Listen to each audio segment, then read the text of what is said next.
Hello everyone. अब हम colligative property की थर्ड प्रॉपर्टी पे आते हैं, that is your depression in freezing point. That is represented by del T F. यही आपका क्या होता है, डिप्रेशन इन फ्रीजिंग पॉइंट।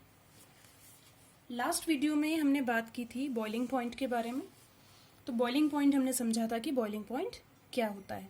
तो बॉइलिंग पॉइंट में हमने क्या देखा था, that when the vapor pressure of liquid will become equals to atmospheric pressure, that is known as boiling point।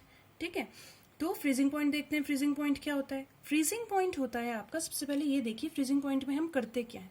Freezing point में हम लिक्विड को सॉलिडिफाई करते हैं। ठीक है, तो फ्रीजिंग पॉइंट क्या होगा आपका, जब वेपर प्रेशर, लिक्विड का जो वेपर प्रेशर है वो इक्वल हो जाएगा सॉलिड के वेपर प्रेशर के, तो उसी को हम क्या बोलते हैं, फ्रीजिंग पॉइंट। उस टेम्परेचर को आप बोलते हैं फ्रीजिंग पॉइंट।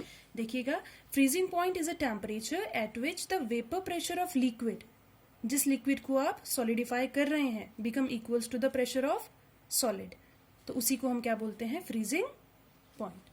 ठीक है, अब देखिए एलिवेशन इन बॉइलिंग पॉइंट में हमने देखा था, जब हम नंबर ऑफ सोल्यूट को इंक्रीज करेंगे तो बॉइलिंग पॉइंट में राइज आएगा। बॉइलिंग पॉइंट में एलिवेशन क्यों आ रहा है, बिकॉज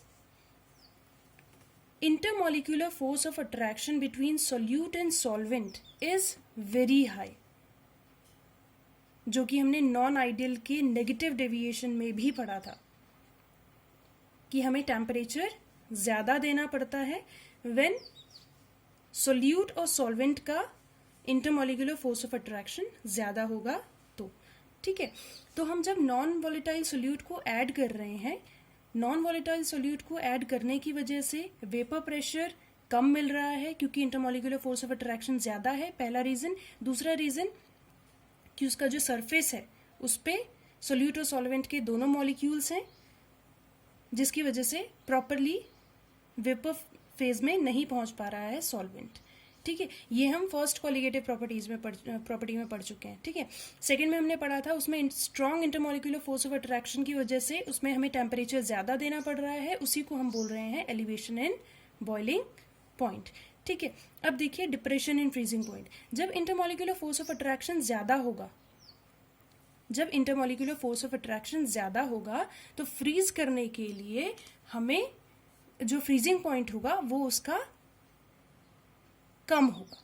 फ्रीजिंग पॉइंट कम क्यों होगा, because of strong intermolecular force of attraction between solute and solvent molecules. Okay, इसे हम ग्राफिकल रिप्रेजेंटेशन में समझते हैं। देखिएगा, यहां पे हमने लिया वेपर प्रेशर, ये ले लिया हमने टेम्परेचर। ठीक है,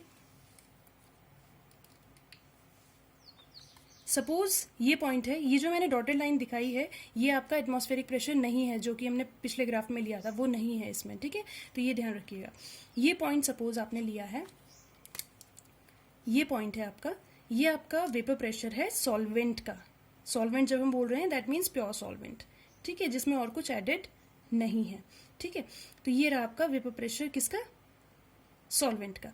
सॉल्वेंट को जैसे जैसे हम फ्रीज करना स्टार्ट करेंगे, एक पॉइंट यहां पे रीच कर जाएगा जहां पे सॉलिड और लिक्विड में इक्विलिब्रियम मेंटेन हो जाएगा। ठीक है, इक्विलिब्रियम मेंटेन हो गया यानी कि यहां पे आपका फ्रीजिंग पॉइंट रीच कर गया। ठीक है, उसके बाद कंप्लीट सॉलिडिफाई करने के लिए हमें और टेम्परेचर कम करना पड़ेगा। टेम्परेचर कम करेंगे तो ये जो आया आपका that will be your frozen solvent. ठीक है, ये जो आपको मिल रहा है that is your frozen solvent. Okay, यहाँ पे सॉलिडिफाई हो गया। अब अगर हम बात करें सोल्यूशन की, तो यहाँ देखिए ये रहा सोल्यूशन, सोल्यूशन का वेपर प्रेशर।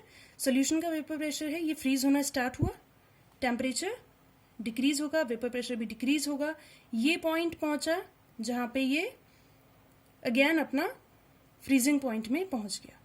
जो सोल्यूशन है वो अपना फ्रीजिंग पॉइंट रीच कर गया, जिसे आप क्या बोल रहे हैं, TF।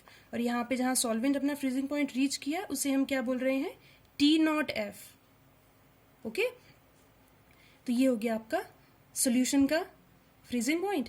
अगर आपको इसे कंप्लीट क्या करना है, फ्रीज करना है, तो ये क्या हो जाएगा आपका,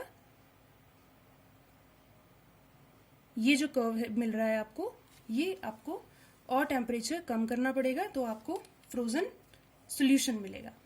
ठीक है, अगर आपको इसका चेंज निकालना है कि फ्रीजिंग पॉइंट में कितना चेंज आया है, तो वो क्या होगा आपका डेल टी एफ। ठीक है, तो del T F find out करने के लिए हम क्या करेंगे, टी नॉट एफ, बड़ी क्वांटिटी को छोटी क्वांटिटी से माइनस करेंगे, that is del T F minus T F. तो यही है आपका del T F is equals to T naught F minus T F. Okay, जैसे कि हमने पिछली प्रॉपर्टी में देखा था कि डेल टी एफ को, सॉरी डेल टी बी को डायरेक्टली प्रोपोर्शनल बताया था मोलालिटी के, तो इस प्रॉपर्टी में भी हम देखेंगे that del T F is directly proportional to molality. Okay, proportionality का साइन हटेगा तो एक कांस्टेंट आएगा, that is your molar depression constant. वहां पे हमने के बी बोला था, तो के बी क्या होता है आपका, के बी के लिए हमने बताया था इब्यूलोस्कोपिक कांस्टेंट और मोलर एलिवेशन कांस्टेंट। ठीक है, तो यहाँ पे हम बोलेंगे क्रायोस्कोपिक कांस्टेंट। के एफ को आप और क्या बोलते हैं, क्रायोस्कोपिक कांस्टेंट।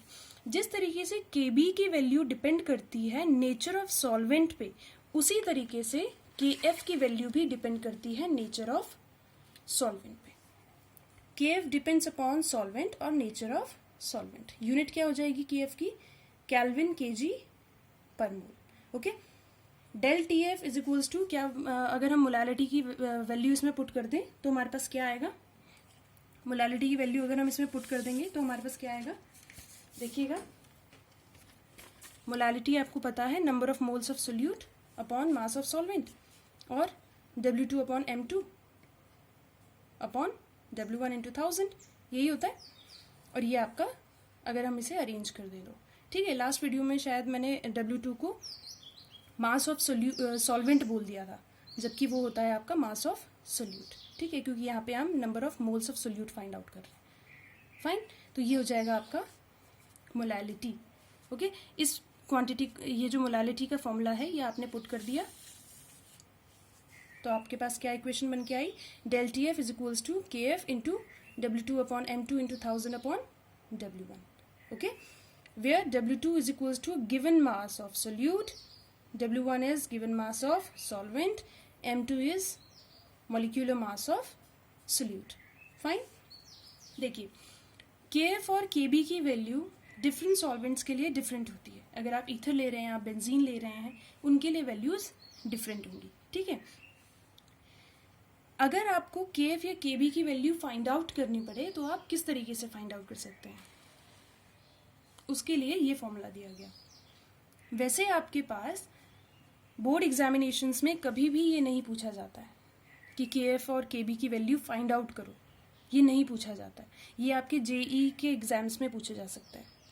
ठीक है, तो देखिएगा KF अगर आपको फाइंड आउट करना है सबसे पहले तो आप क्या करेंगे, R that is your gas constant into M1 is your molecular mass of solvent into TF square, TF का square, okay, upon 1000 into del fusion H। Del fusion H क्या है आपका, एंथैल्पी ऑफ फ्यूजन। ओके, जबकि अगर आपको KB find out करना पड़े तो KB आप किस तरीके से निकालेंगे, सेम वही है, बस यहाँ पे क्या आ जाएगा, डेल वेपराइजेशन H, यानी कि एंथैल्पी ऑफ वेपराइजेशन।